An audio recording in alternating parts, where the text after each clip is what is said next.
दोस्तों हम आज ऐसे एक रोग के बारे में चर्चा करने जा रहे हैं जिससे सबसे ज़्यादा लोग ग्रसित हैं।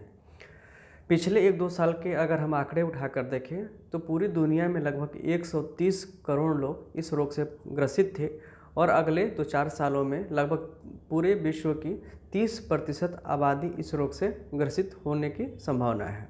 तो दोस्तों कौन सा है ऐसा रोग, हम इसके बारे में आपको डिटेल में बताएंगे आज के इस वीडियो में।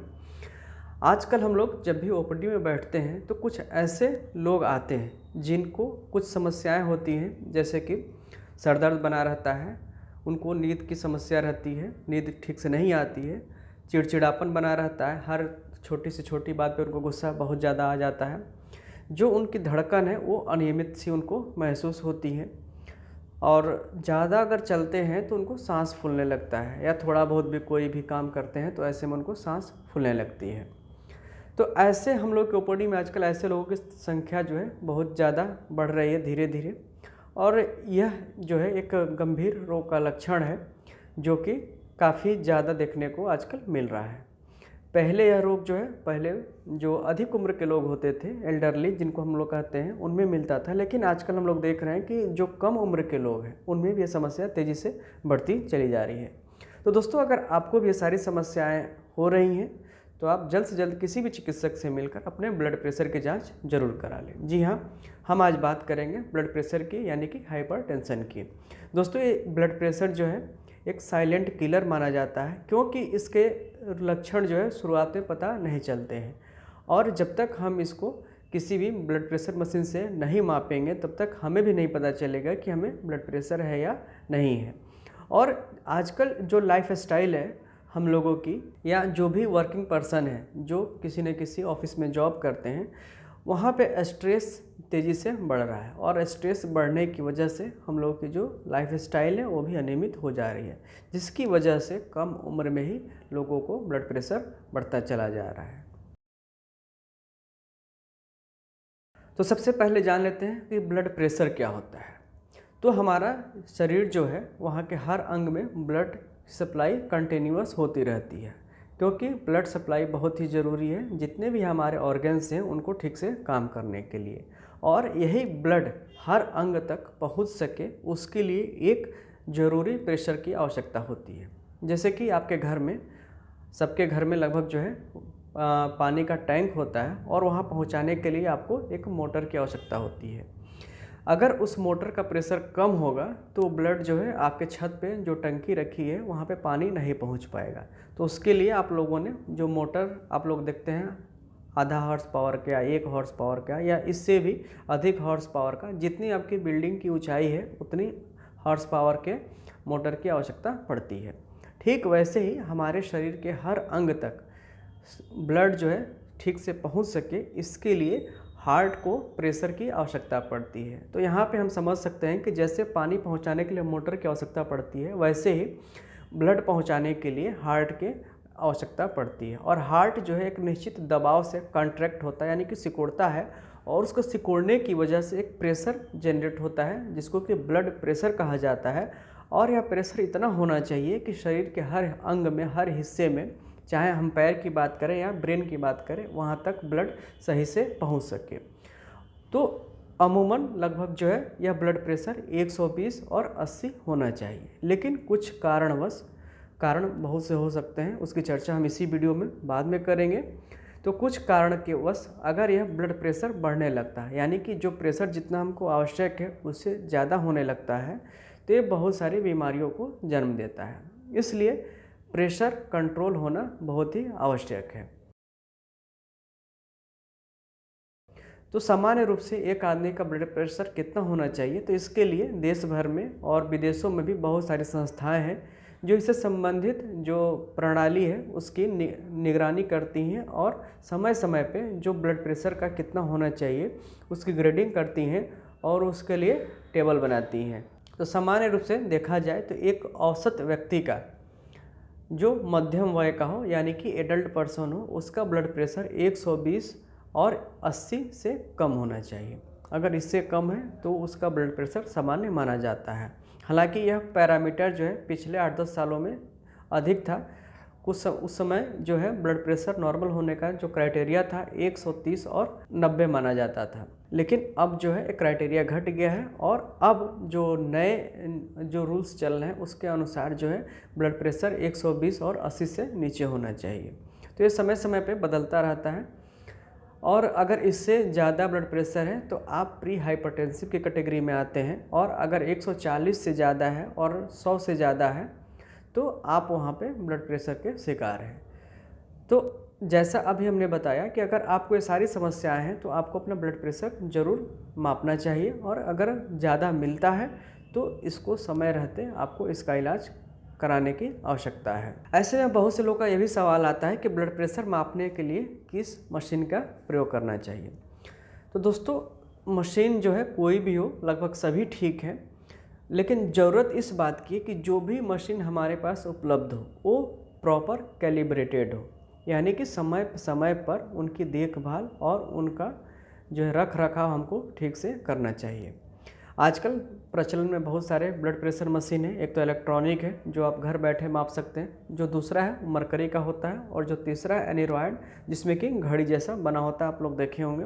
तो ये जितने भी ब्लड प्रेशर मशीन है सभी ठीक है, लेकिन इनका प्रॉपर रख रखाव और समय समय पे इनकी जांच जरूरी है।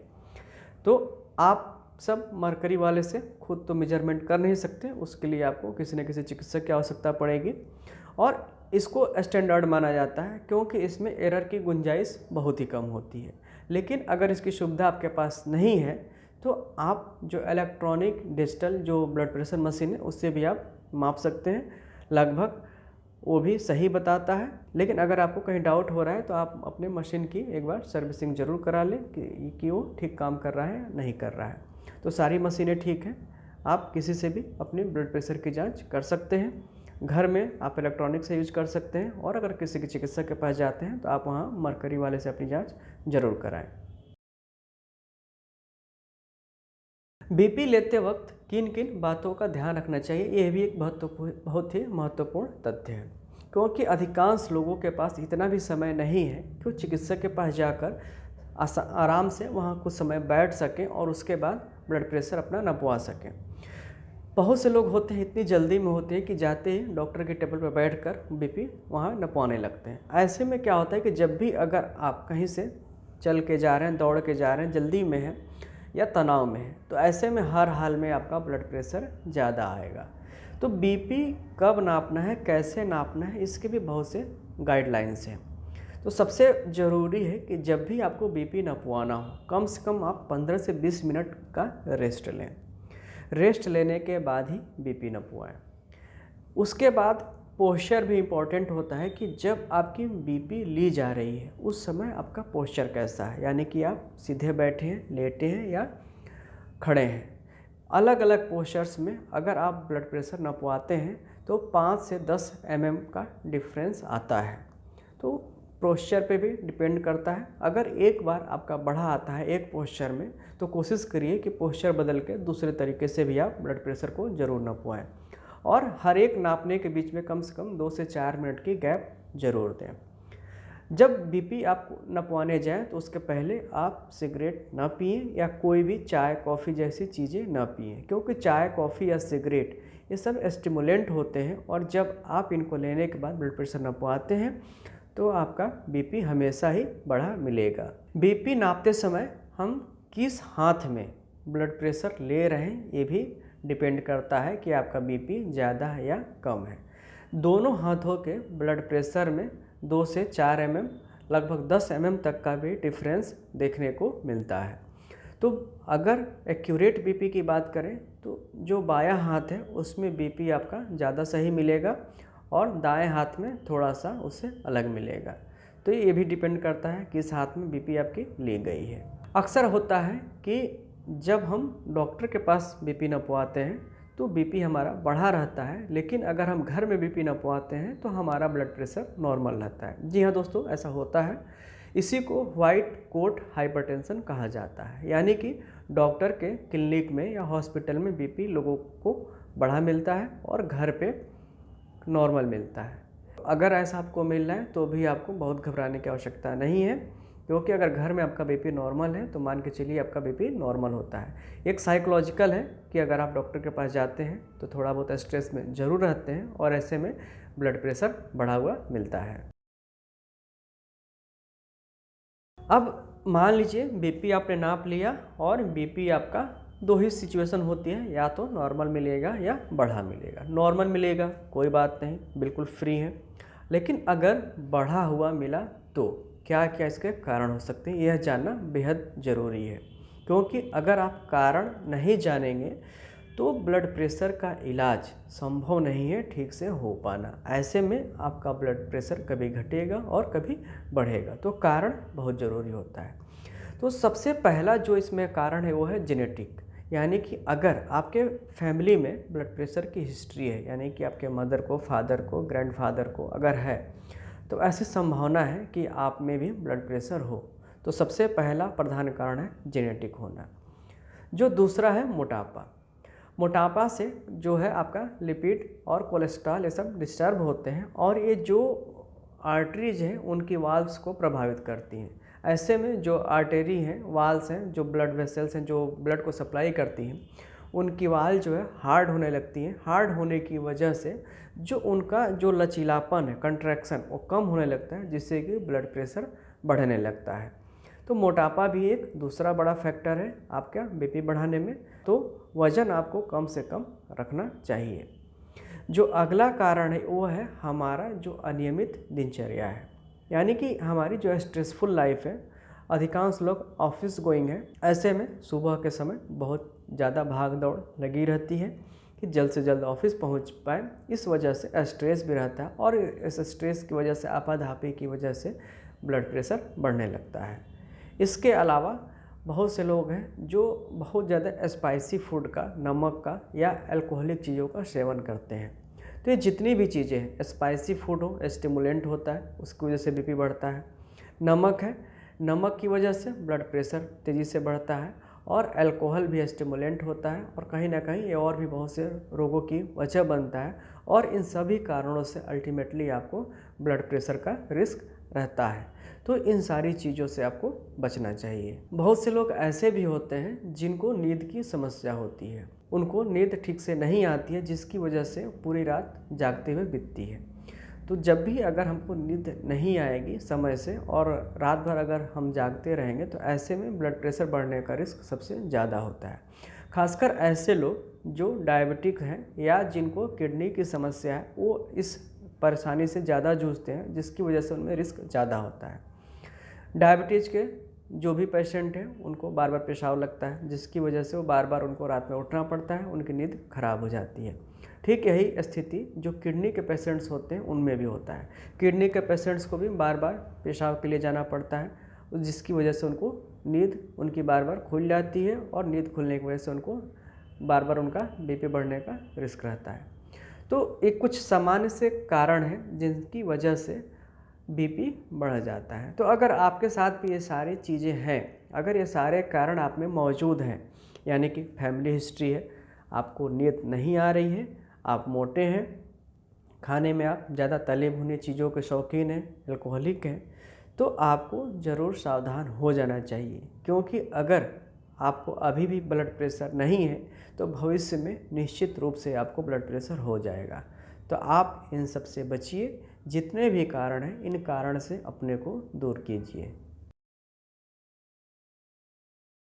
अब हम बात करेंगे कि अगर समय रहते आपका ब्लड प्रेशर कंट्रोल नहीं हुआ तो इसे क्या क्या समस्याएं हो सकती हैं। तो दोस्तों, ब्लड प्रेशर कंट्रोल करना बहुत ज़रूरी है, क्योंकि ब्लड प्रेशर जो है अगर कंट्रोल नहीं होता है तो भविष्य में बहुत सारे गंभीर रोगों को जन्म देता है। रोग कोई भी हो सकता है।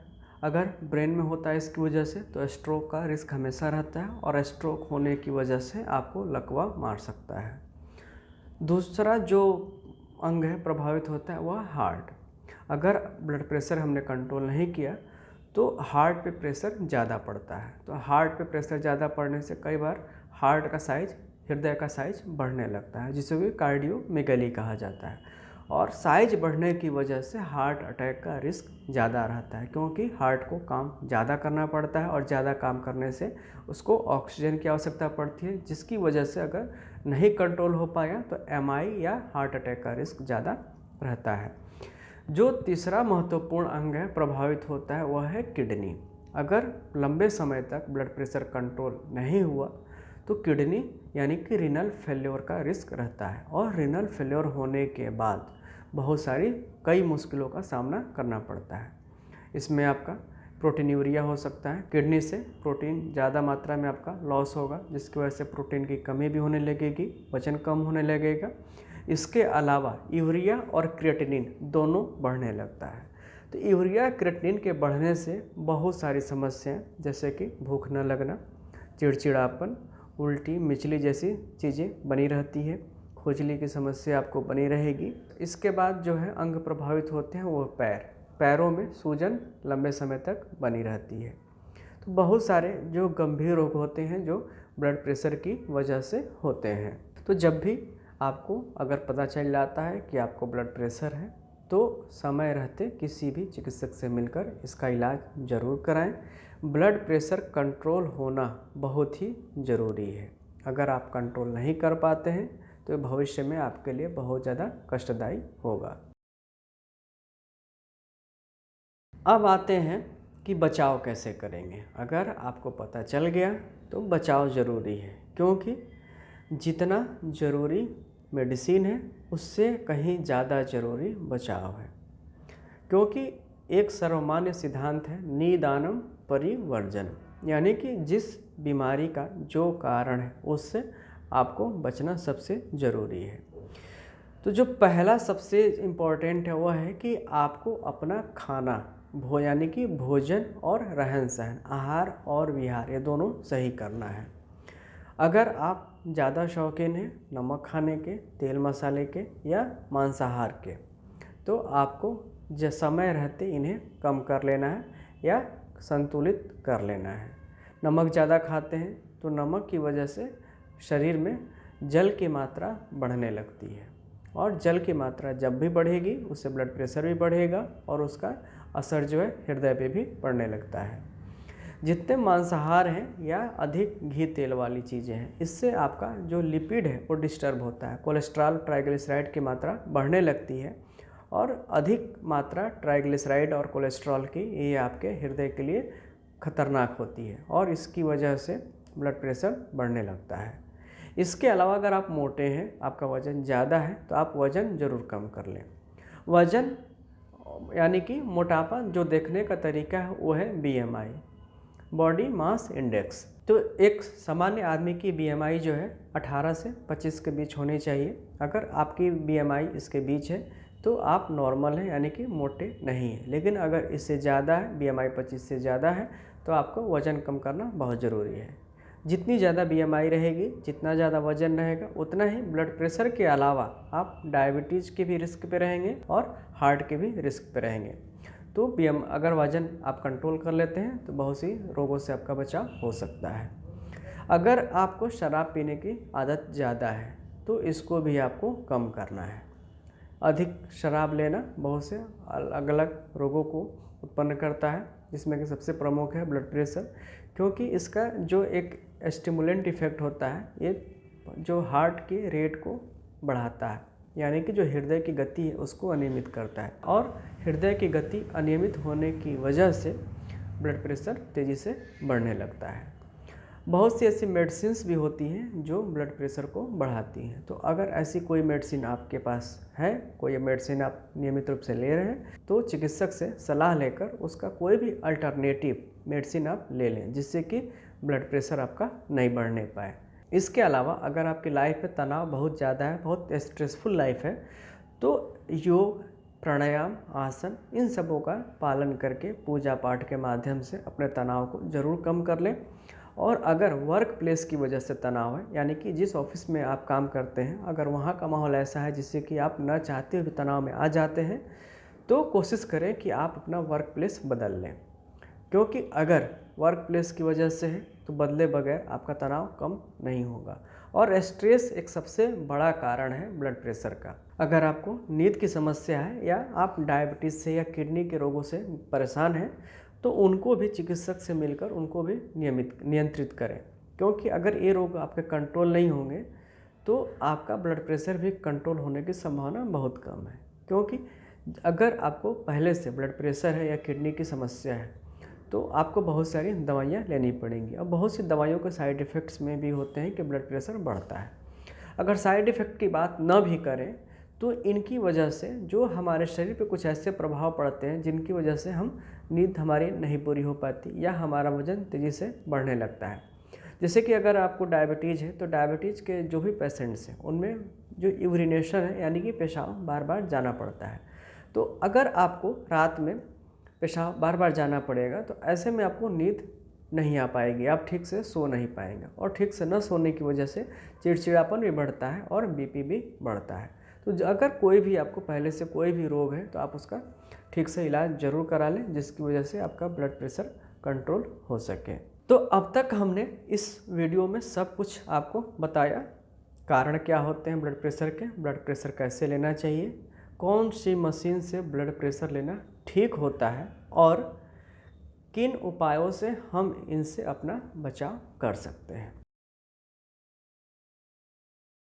मान लीजिए आपने सारी कोशिशें करके देख ली फिर भी आपका ब्लड प्रेशर कंट्रोल नहीं हुआ, तो फिर आप क्या करेंगे। ऐसे में एक ही समाधान बचता है, वो है इलाज। तो इलाज के बहुत से तरीके, बहुत सी दवाएं हैं। एलोपैथी में भी इलाज है, आयुर्वेद में भी इलाज है। ज़रूरत क्या है कि हमको समय से और सही ढंग से और एक योग्य चिकित्सक से सलाह लेने की।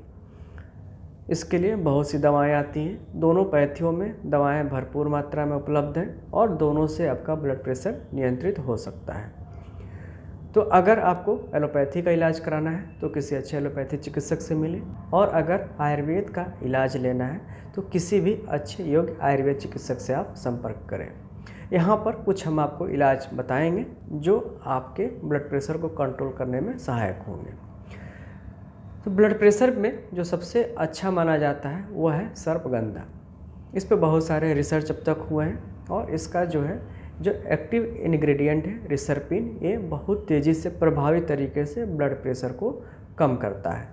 तो आपको जब भी समस्या हो तो सर्पगंधा के बहुत सारे प्रिपरेशन मेडिसिन्स मार्केट में उपलब्ध हैं, किसी भी चिकित्सक से मिलकर आप उसको ले सकते हैं। इसके अलावा स्ट्रेस के लिए, अगर आपको स्ट्रेस की वजह से ब्लड प्रेशर है तो स्ट्रेस रिलीविंग बहुत सी आयुर्वेदिक मेडिसिन्स उपलब्ध हैं। उसमें आप ब्राह्मी बटी ले सकते हैं। शंखपुष्पी की बहुत सी औषधियाँ हैं। शंखपुष्पी का सिरप आता है, शंखपुष्पी का चूर्ण आता है, या शंखपुष्पी का कल्क, यानी कि आप ताज़ा शंखपुष्पी का पौधा लेकर उसको पीस कर आप ले सकते हैं। कुछ लोग ऐसे होते हैं जिनमें हृदय रोगों की वजह से या पैल्पिटेशन की वजह से ब्लड प्रेशर बढ़ता है। ऐसे लोगों में अर्जुन के जो योग होते हैं, अर्जुन से बनी जो औषधियाँ होती हैं, जैसे अर्जुनारिष्ट है, अर्जुन क्षीरपाक है या अर्जुन चूर्ण है, ये आपके लिए बहुत ज़्यादा उपयोगी सिद्ध होती हैं। कुछ ऐसे भी लोग हैं जिनमें किडनी की समस्या है या जो नमक का ज़्यादा सेवन करते हैं। ऐसे लोगों में कुछ ऐसी औषधियाँ हैं जैसे तृणपंचमूल क्वाथ है, पुनर्नवाष्टक क्वाथ है, गोक्षरादि गुगुल है, वरुण शीघ्र गुगुल है। इस टाइप की औषधियाँ ऐसे लोगों में ज़्यादा फायदा करती हैं। तो अगर आपको किडनी संबंधी रोग है तो आप इन औषधियों को लेकर अपना ब्लड प्रेशर कंट्रोल कर सकते हैं। बहुत से लोग ऐसे भी हैं जिनको नींद की समस्या रहती है। उनको नींद न आने की वजह से उनका ब्लड प्रेशर अक्सर बढ़ा हुआ मिलता है। तो ऐसे लोगों में क्या करना है, ऐसे लोगों को सर्पगंधा घनबटी है या नींद लाने वाली और भी बहुत सी औषधियाँ हैं, आयुर्वेद में भी हैं, एलोपैथ में भी हैं, उनका सेवन करके आप नींद को बेहतर लाने की कोशिश करिए। दवाओं के अलावा आपको योग, प्राणायाम, आसन, इन सब पे भी विशेष ध्यान रखना है, क्योंकि मानसिक शांति के लिए, रिलैक्सेशन के लिए योग और प्राणायाम से बेहतर कोई औषधि नहीं है। तो अगर आपको स्ट्रेस है तो योग, प्राणायाम, विशेष रूप से प्राणायाम और शवासन, और इसके अलावा भी बहुत से योग मुद्रा हैं। आप इनका किसी भी योगाचार्य से प्रशिक्षण लेकर आप इनको घर पे ही करें, इससे आपका ब्लड प्रेशर भी कंट्रोल होगा। इसके अलावा अगर हम बात करें एलोपैथ में, तो एलोपैथ में बहुत सी औषधियाँ हैं, बहुत से ग्रुप्स हैं। सभी ग्रुप्स सभी लोगों के लिए फ़ायदेमंद नहीं होते। कुछ के लिए बीटा ब्लॉकर्स ठीक होते हैं, कुछ के लिए कैल्शियम चैनल ब्लॉकर्स ठीक होते हैं, कुछ के लिए एसी इनहिबिटर्स बेहतर होते हैं। तो कौन सी दवा किसके लिए बेहतर होती है, ये आपको आपका चिकित्सक ही बता पाएगा। तो कभी भी कोई भी दवा जो हमने यहाँ पे आपको बताई है खुद से प्रयोग ना करें। आप जब भी इनका प्रयोग करना चाहें किसी चिकित्सक से सलाह लेकर ही प्रयोग करें, क्योंकि कोई भी दवा हर व्यक्ति में लाभदायक नहीं होती है। हर व्यक्ति का शरीर अलग है, उसमें ब्लड प्रेशर होने के कारण अलग अलग हैं, उसकी बनावट अलग है, उसका खान पान अलग है, उसके रहन सहन के तरीके अलग हैं, और सारी दवा सब पे काम नहीं करती है। तो जब भी आप इनको लेना चाहें किसी न किसी चिकित्सक से सलाह जरूर लें। चिकित्सक को अपनी पूरी बात बताएं, आपकी दिनचर्या क्या है, रात्रिचर्या क्या है, खाने पीने का तरीका क्या है, आपकी पर्सनल लाइफ कैसी है, फैमिली लाइफ कैसी है, फैमिली हिस्ट्री आपकी क्या है। जब ये सारी चीज़ें आप चिकित्सक को बताएंगे तो कोई भी चिकित्सक बेहतर निर्णय लेकर आपको ब्लड प्रेशर का बेहतर इलाज दे पाएगा। और जब सारी चीज़ें सही से आप बताएंगे, सही से करेंगे, तो निश्चित रूप से आपका ब्लड प्रेशर कंट्रोल हो जाएगा। तो दोस्तों, आज के इस वीडियो में लगभग हमने ब्लड प्रेशर के हर पहलुओं पर चर्चा की, हर चीज़ को डिटेल में बताया, कोशिश किया कि आपके मन में कोई भी शंका, कोई भी सवाल न रह पाए। और अगर आपने वीडियो शुरू से अंत तक देखा होगा तो मुझे उम्मीद है कि आपके हर सवाल का जवाब इस वीडियो में मिल गया होगा। लेकिन फिर भी अगर कोई भी सवाल है, कोई भी शंका है, तो आप हमारे टेलीग्राम लिंक पे या हमारे फेसबुक पे या ट्विटर पे या इंस्टाग्राम पे कहीं भी आप हमसे कांटेक्ट कर सकते हैं। हम उसका डिटेल डिस्क्रिप्शन में दे देंगे, और कोई भी समस्या पूरी डिटेल आप हमको बताएंगे तो हम कोशिश करेंगे कि आप हर समस्या का समाधान समय से होगा, और किसी भी बीमारी से, कोई भी बीमारी आपकी हो, उसका निदान अवश्य होगा। तो बने रहिए हमारे चैनल के साथ, देखते रहिए हमारे वीडियोज़। और अभी भी अगर आपने हमारे चैनल को सब्सक्राइब नहीं किया है तो सब्सक्राइब ज़रूर कर लें, क्योंकि हमारी कोशिश यही रहती है कि हर दिन कुछ नया हेल्थ से संबंधित सलाह आपको हम देते रहें, जिससे कि आपको कम से कम चिकित्सालय आने की आवश्यकता पड़े। आप इन घरेलू उपायों से ही घर बैठे ही अपने स्वास्थ्य की देखभाल कर सकें। धन्यवाद, नमस्कार।